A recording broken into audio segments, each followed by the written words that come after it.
Olá, eu sou Lucas Buchili, escritor e mediador de leituras, e hoje, através do projeto Amores e Desamores, a Família na Literatura, eu tenho o maior prazer de compartilhar um conto chamado A Partida, do escritor pernambucano chamado Osman Lins. Osman Lins é um escritor que me encantou profundamente. Eu conheci Osman em aproximadamente 2012, se não me engano, dentro de uma oportunidade que eu tive de participar de um laboratório de leitura em Curitiba, e era um laboratório de leitura específico sobre a obra de Osman, e foi um encontro muito impressionante, porque é um escritor brasileiro de uma escrita extremamente refinada, artesanal nas palavras. Daqui a pouco a gente vai falar um pouco mais sobre isso, e que, embora ele tenha uma qualidade literária inquestionável, é um escritor ainda pouco difundido dentro da comunidade brasileira, né? E acredito que até fora dela também. E por eu ter essa relação tão próxima com Osman, por gostar muito desse conto e por reconhecer a minha vontade de fazer com que Osman seja um escritor mais lido por outros leitores e leitoras, eu quero compartilhar esse conto com vocês, chamado A Partida. A editora Global reuniu os melhores contos do Osman, uma seleção feita pela Sandra Nitrini, e quem tiver interesse em procurar esse livro depois, eu dou mais referência para vocês. A Partida. Hoje, revendo minhas atitudes quando vim embora, reconheço que mudei bastante. Verifico também que estava aflito e que havia um fundo de mágoa ou desespero em minha impaciência. Eu queria deixar minha casa, minha avó e seus cuidados. Estava farto de chegar a horas certas, de ouvir reclamações, de ser vigiado, contemplado, querido. Sim, também a afeição de minha avó incomodava-me. Era quase palpável, quase como um objeto, uma túnica, um paletó justo que eu não pudesse despir.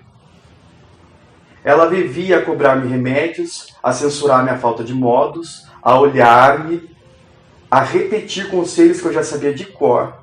Era boa demais, intoleravelmente boa e amorosa e justa. Na véspera da viagem, enquanto eu a ajudava a arrumar as coisas na maleta, pensava que no dia seguinte estaria livre e imaginava o amplo mundo no qual iria desafogar-me. Passeios, domingos sem missa, trabalho em vez de livros, mulheres nas praias, caras novas. Como tudo era fascinante, que viesse logo, que as horas corressem e eu me encontrasse imediatamente na posse de todos esses bens que me aguardavam. Que as horas voassem. Percebi que minha avó não me olhava. A princípio achei inexplicável ela fizesse isso, pois costumava fitar-me longamente com uma ternura que incomodava. Tive raiva do que me parecia um capricho e, como represália, fui para a cama. Deixei a luz acesa. Sentia não sei que prazer em contar as vigas do teto, em olhar a lâmpada.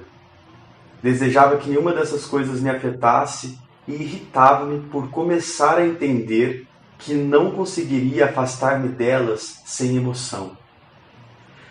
Minha avó fechara a maleta e agora se movia, devagar, calada, fiel ao seu hábito de fazer arrumações tardias. A quietude da casa parecia triste e ficava mais nítida com os poucos ruídos aos quais me fixava. Manso arrastar dos chinelos, cuidadoso abrir e lento fechar das gavetas, o tic-tac do relógio, tilintar de talheres, de xícaras. Por fim, ela veio ao meu quarto, curvou-se. Acordado? Apanhou o lençol e ia cobrir-me. Gostava disso, ainda hoje o faz quando a visito, mas pretextei calor. Beijei sua mão enrugada e, antes que ela saísse, dei as costas. Não consegui dormir. Continuava preso a outros rumores, e quando estes se esvaíam, indistintas imagens me acossavam. Edifícios imensos, opressivos, barulho de trens, luzes, tudo a afligir-me, persistente, desagradável. Imagens de febre. Sentei-me na cama. as têmporas batendo, o coração inchado, retendo uma alegria dolorosa que mais parecia um anúncio de morte. As horas passavam, cantavam grilos. Minha avó tossia e voltava-se no leito. As molas, duras, rangiam ao peso de seu corpo. A tosse passou. Emudeceram as molas. Ficaram só os grilos e os relógios. Deitei-me. Passava de meia-noite quando a velha cama gemeu. Minha avó levantava-se.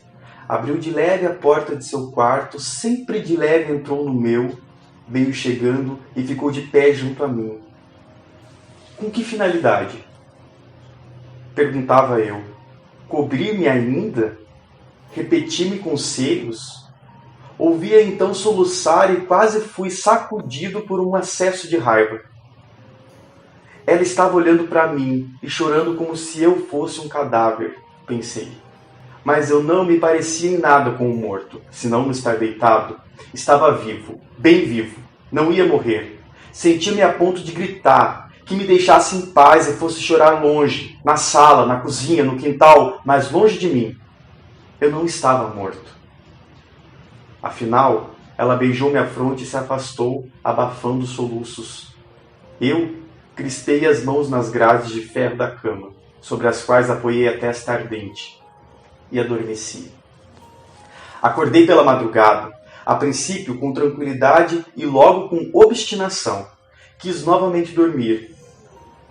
Inútil. O sono esgotara-se. Com precaução acendi um fósforo. Passava das 3. Restavam-me, portanto, menos de 2 horas, pois o trem chegaria às 5. Veio-me então o desejo de não passar nem uma hora mais naquela casa. Partir sem dizer nada, deixar quanto antes minhas cadeias de disciplina e de amor. Com receio de fazer barulho, dirigi-me à cozinha, lavei o rosto, os dentes, penteei-me e, voltando ao meu quarto, vesti-me. Calcei os sapatos, sentei-me um instante à beira da cama. Minha avó continuava dormindo. Deveria fugir ou falar com ela? Ora, algumas palavras que me custava acordá-la, dizer-lhe adeus. Ela estava encolhida, pequenina, envolta numa coberta escura. Toquei-lhe no ombro, ela se moveu, descobriu-se. Quis levantar-se e eu procurei detê-la. Não era preciso. Eu tomaria um café na estação. Esquecera de falar com um colega e se fosse esperar, talvez não houvesse mais tempo.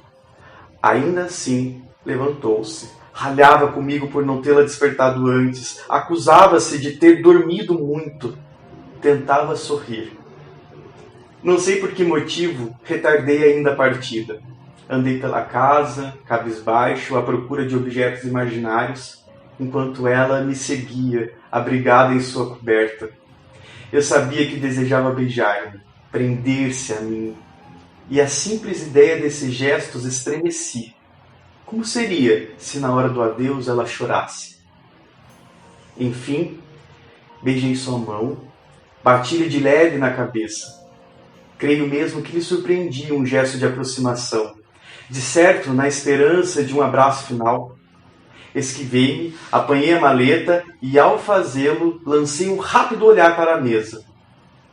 Cuidadosamente posta para 2, com a humilde louça dos grandes dias e a velha toalha branca, bordada, que só se usava em nossos aniversários. Esse conto! Esse conto ele me emociona demais por vários motivos. Sobretudo pela dificuldade do adeus, que eu acho que também seja uma dificuldade minha como pessoa, né, como sujeito no mundo. Eu acho que o Osman, ele traduz para mim de uma maneira tão detalhada esse momento da partida, que dá o título, né, para o conto A Partida, que eu consigo experimentar com esse narrador, que é esse jovem, né, que vai viver em outra cidade, que vai deixar essa casa carregada de zelo, de amor, que eu acho que é um sentimento muito comum para jovens, mas não só para jovens, para qualquer pessoa que de alguma maneira precisa se descobrir, precisa encontrar um lugar no mundo e que seja um lugar não associado às projeções do amor de alguém para si, né? Como é o caso dessa casa, que é habitada por essa avó e esse neto, e esse neto que vive sob um regime que, ainda que seja um regime de afeto, é um regime que impede esse garoto, esse rapaz, de experimentar as suas próprias subjetividades sem a projeção que essa avó faz sobre esse sujeito, né? Eu gosto muito da maneira como o Osman se atém a imagens tão sutis e ao mesmo tempo tão potentes para compor essa carga emocional que ele traz para o conto, né? Eu vou recuperar aqui um parágrafo que me chama muita atenção na riqueza da descrição da cena, que vai para além de descrever um espaço, né? São imagens de espaço, mas que traduzem todo um universo de ansiedade presente nesse menino que está ali à espera e à escuta de todos os ruídos da casa. Então tem um parágrafo que ele diz assim: minha avó fechara a maleta e agora se movia. Então eu imagino esse garoto deitado na cama, sem conseguir dormir, extremamente ansioso pelo dia da partida, e percebe que essa avó também está nesse mesmo movimento de espera e ansiedade, mas essa avó anda pela casa. E ao andar pela casa, o Osman descreve isso daqui: a quietude da casa parecia triste e ficava mais nítida com os poucos ruídos aos quais me fixava. Quais seriam esses ruídos? Manso arrastar de chinelos, cuidadoso abrir e lento fechar de gavetas, o tic-tac do relógio, tilintar de talheres, de xícaras. Como o Osman escolhe de uma maneira tão sensível e cuidadosa cada imagem para compor essa atmosfera de sentimento, né? Do sentimento do personagem. Ele faz isso durante o conto inteiro. Alguns parágrafos isso me chama mais atenção, como por exemplo, quando ele vai descrever o ruído da mola no colchão da cama da avó. Isso para mim é uma imagem muito real, porque hoje em dia, os novos colchões com essas novas tecnologias, você não experiencia mais o que é isso. Mas quem já viveu numa casa antiga, numa cama antiga, sabe exatamente o que é você estar deitado numa madrugada ouvindo grilos e ouvir o barulho de alguém se remexendo na cama e essa mola da cama rangendo, né? É uma imagem muito preciosa. E esse corpo da avó, que é um corpo tão pequenino, se torna imensamente pesado, que me traz a sensação de estar pesado por um fardo que essa avó está sentindo, que é a antecipação da falta, a antecipação da saudade, né? E esse fardo pesa nessa cama. Apesar de ser um corpo extremamente pequeno, leve e frágil, se torna um corpo pesado pelo fardo dessa ausência antecipada que faz rangir a mola da cama. Isso é uma escolha muito artesanal do ponto de vista da escrita. E nós, leitores, a mim pelo menos, isso me prende demais como experiência imagética, porque de alguma maneira convoca imagens de memória e de sensações que eu tenho, mas independente de você ter essa memória ou não, nos convoca a pensar nesse contraste de peso, de um corpo leve que se torna pesado por essa ausência, né? Osman tem muitos contos dessa natureza. Em todos eles vocês vão perceber esse cuidado que ele tem por encontrar as imagens mais apropriadas para aquilo que ele quer dizer. É um escritor extremamente minucioso. Esse conto ele é um pouco mais tradicional, mas o Osman também tem uma escrita bastante arrojada e experimental dentro de outras experiências que ele tem como a escrita, né? Se você pega, por exemplo, Nove Novena, que é uma outra obra dele, você encontra já uma escrita mais transgressora, mais experimental. E eu acho que, mesmo quando o Osman recorre a uma tentativa de escrita mais tradicional e menos experimental, ainda assim, dentro do que a gente, né, considera uma escrita tradicional, ele consegue nos surpreender profundamente pelas escolhas sensíveis que ele faz para cada conto que ele escreve. Então é isso. Esse conto está no livro Melhores Contos, do Osman Lins, da editora Global, uma seleção da Sandra Nitrino. Boa leitura para vocês.